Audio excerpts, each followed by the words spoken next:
I did the marketing in Australia between 2017 to 2019. And 2020 when I was coming back, that's when the COVID pandemic. China has identified the cause of a mysterious new virus. coronavirus. There are fears a rapidly spreading virus has reached Australia.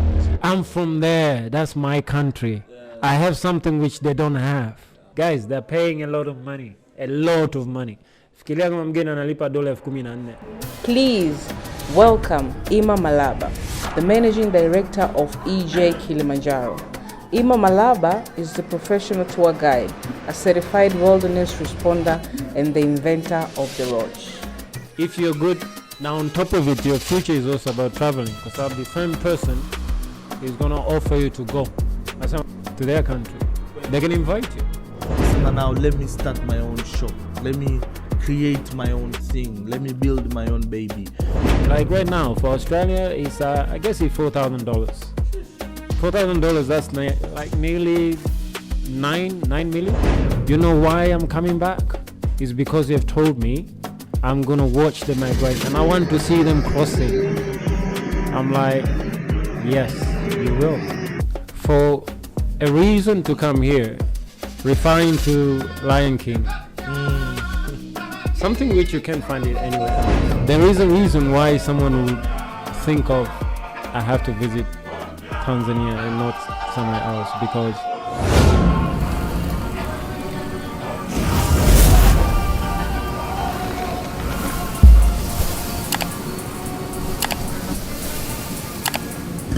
I did the marketing in Australia between 2017 to 2019.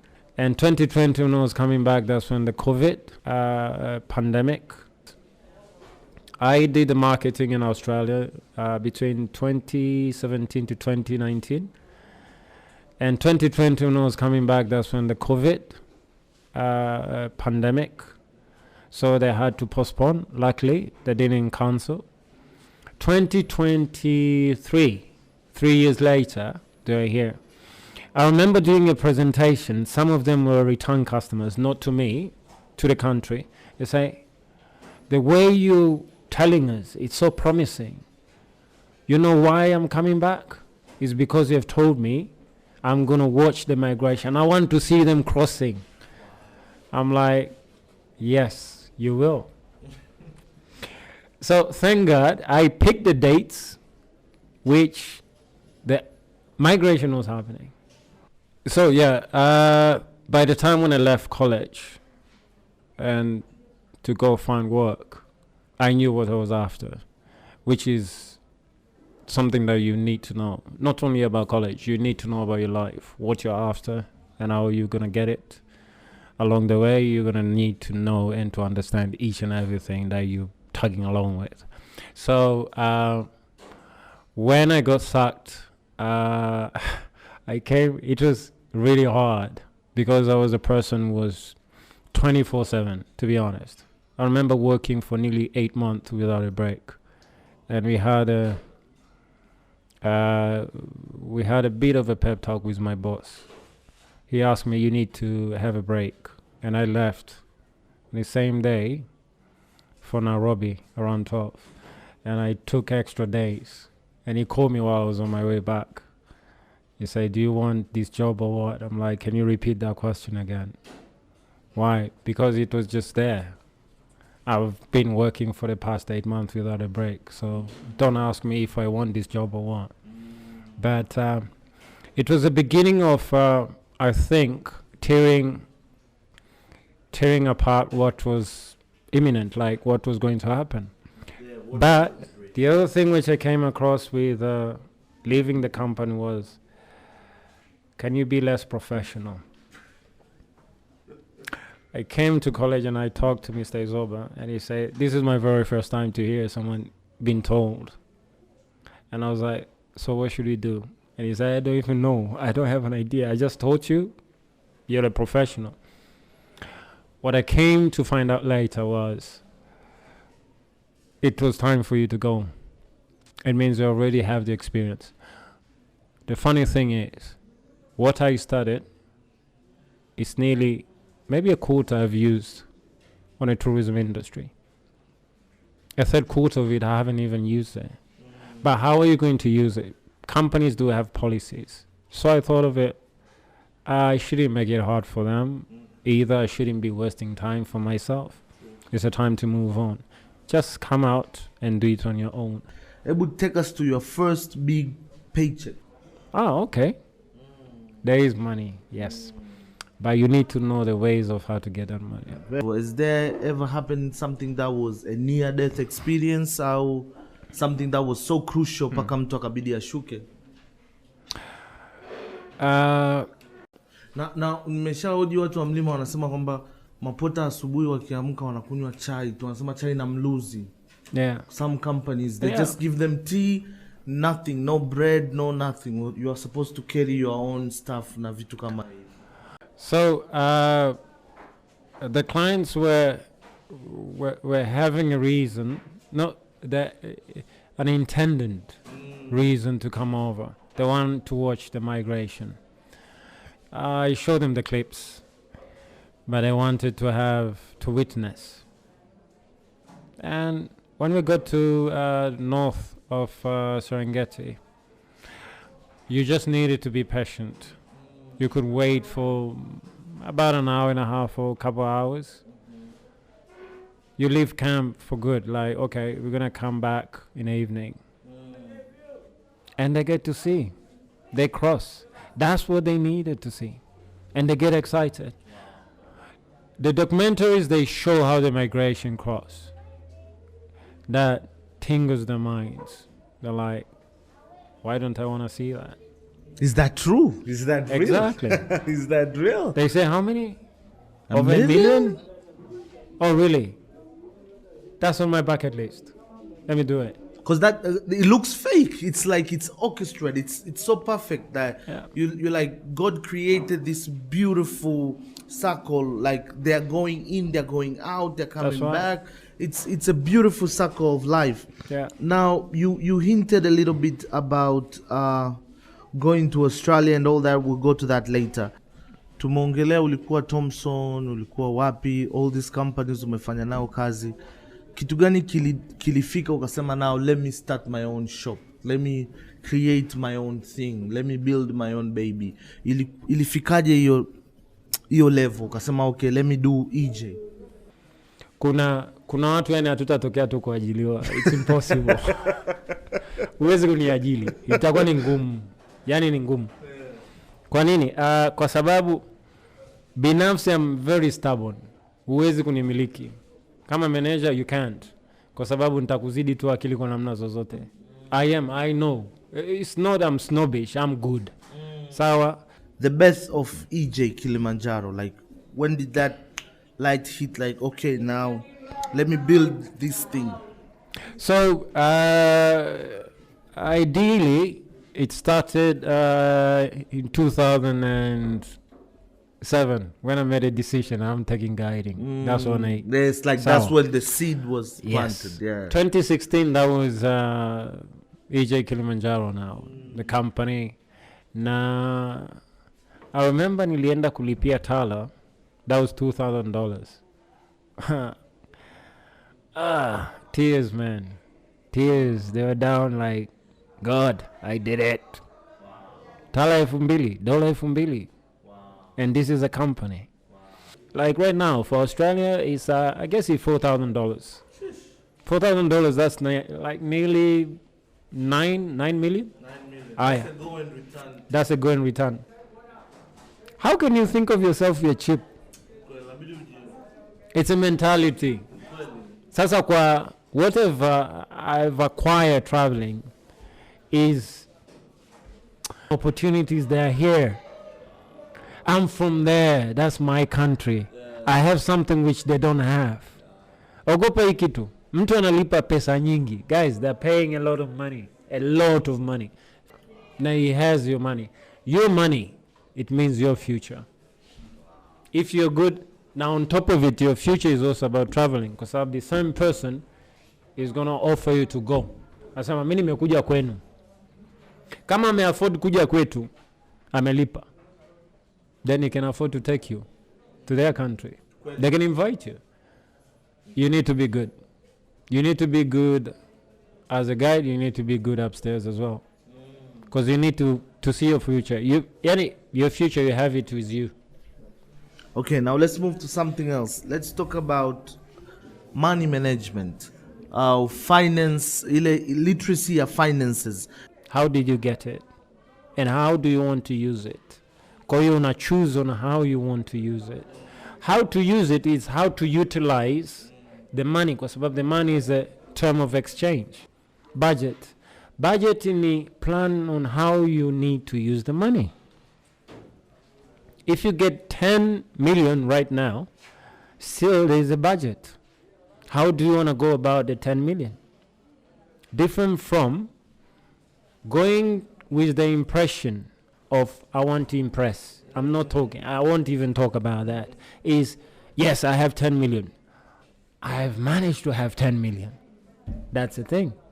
If you manage to have 10 million, then it means you can be able to utilize the 10 million the way you want it. True. How you're going to go about it, it depends to where you are. We go through a lot of anxiety, a lot of depression. And how did spirituality or religion play a part in helping you in that? It always hurts me kwamba my brother passed away. God bless the dead. I never knew kwamba ingetokea hivyo. I knew we were going to get old together. Now, how do I remember him that much is because the best moments where tulikuwa tunaenda kanisani Sunday school pamoja. Kwa hiyo tulikuwa tukienda tukitoka tunatoka pamoja. That my childhood growing like that. Na pia alikuwa ni msaada sana whenever I had homeworks. He was amazing on that, and he was helping his young brother. Kilimanjaro, man, those songs now, they suck. To me, they don't work. Kweli? Kabisa. What would you say? Kwa sababu to most people wanasema hata tipu ndo inatoka pale. Kilimanjaro, like they Rebecca, like they sing. Yani, uko sahihi. Honestly speaking, man, excuse me, I dislike those songs. Kabisa. Sijui kwa namna gani. Hata kama ilikuwa inatokea naimba, yani I'll be so discouraged. Siwezi kuparticipate hata kupiga makofi. I'll just be there. Like you cringe. Yani like you know. Kwa sababu yeye amekuja ku experience the culture. Tipping is part of the culture. Americans, they knew beforehand utatipu kiasi gani na utatipu kwa nani. They knew it. Sasa mimi nilikuwa sitaki kwenda na ile, I don't call it a custom. Kwamba tumuimbie mgeni kivi, no. Mimi nishaenda kwenye climb, hata kuingia kukaa na wageni nada. And I know the guy. Yani hata ninachokisema is so real. Msame bro. Pote anapokuja kumchukua mgeni wake, anachukua day pack. Anaivaa, anamsaidia mgeni wake. Alafu they tag along. Wanaongea vitu gani mimi sijui. Ila maswali kama haya is very common. Kwamba mgeni anaweza kumuuliza una muda gani unafanya hii kazi. Naamini usiamini kuna mapota ambao mimi nimewahi kuwaona. They speak good English more than the guides which I had. Unaweza kuta tatizo ndo hilo. Ndo maana magaidi hawapendi. Yes. Udogo kamaliza form 4 na Kiingereza chake anataka kuja kunikalisha. Ni pota, ukimwangalia ni pota. Yaani mtu ameshavikwa upota. Akiwekewa upota it means nothing. No. Mute, hapana. Wapo watu ambao ni wazuri. Na anakuja ananiambia bro, nimeongea na yule mgeni hivi, naambia vizuri. Mimi nilichoko na wasitu kwamba jamani kuna vitu vya kutokuvisema, usiviseme. Mengine ongea.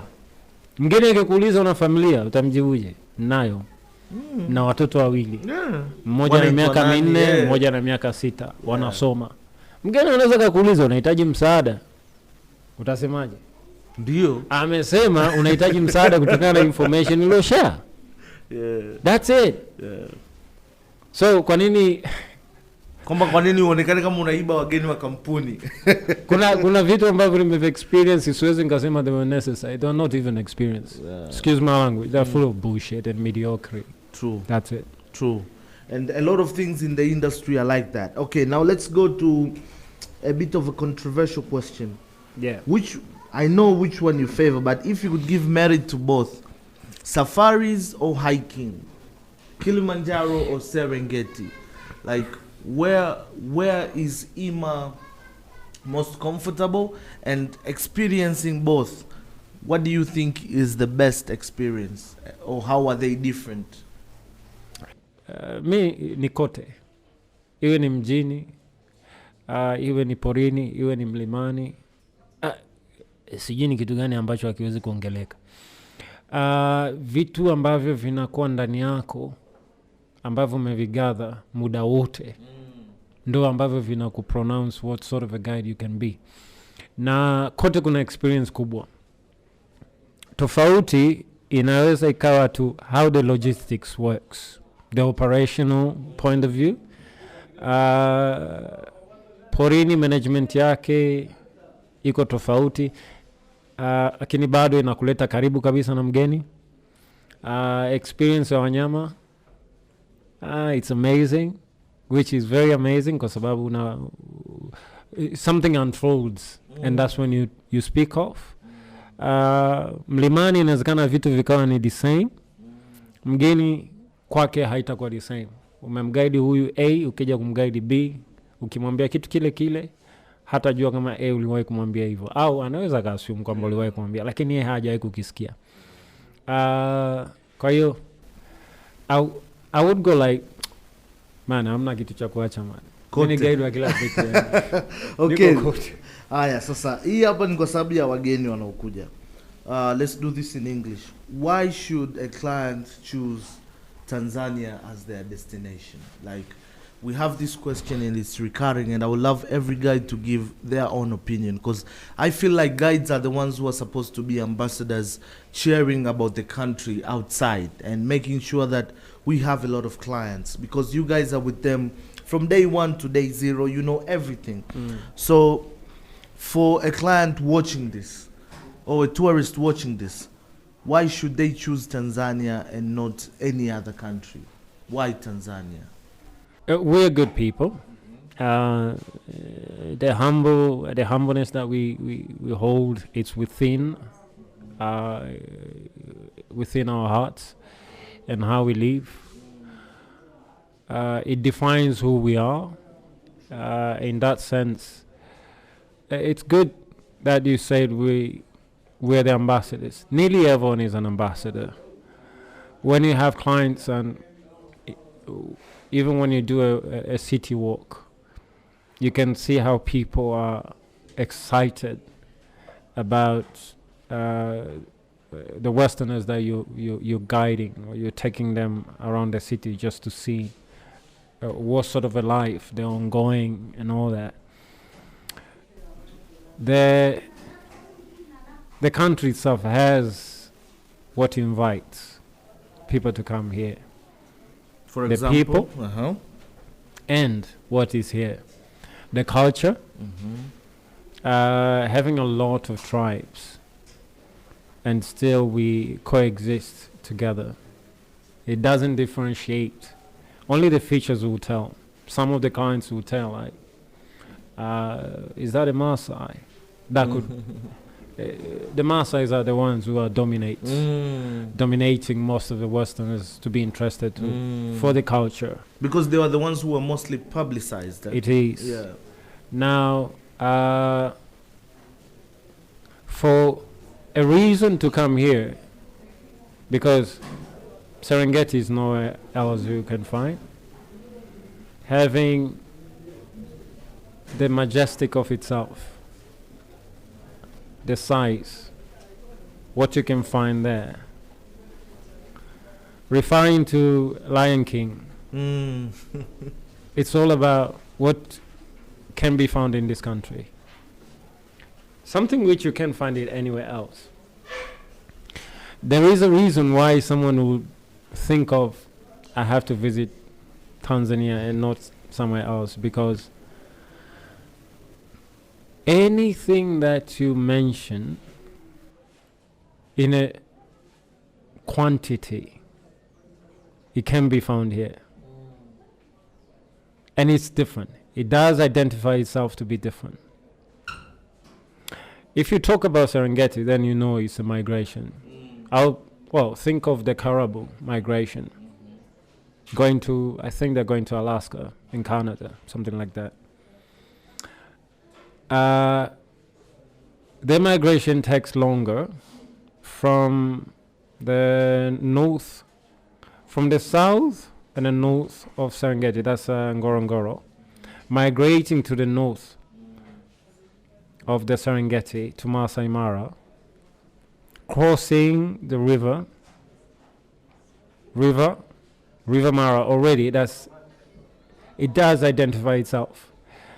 Coming back, doing it annually. This is 1 millions of wildebeest, accompanied with zebras and a bit of, I think, Thompson gazelles, if I'm not mistaken. You can't just imagine it. You have to be there to witness. I had a group of clients. I did the marketing in Australia between 2017 to 2019. And 2020, when I was coming back, that's when the COVID pandemic. So they had to postpone. Luckily, they didn't cancel. 2023, 3 years later, they're here. I remember doing a presentation. Some of them were return customers, not to me, to the country. They say, the way you telling us, it's so promising. You know why I'm coming back? It's because you have told me I'm going to watch the migration. I want to see them crossing. I'm like, yes, you will. So thank God I picked the dates which the migration was happening.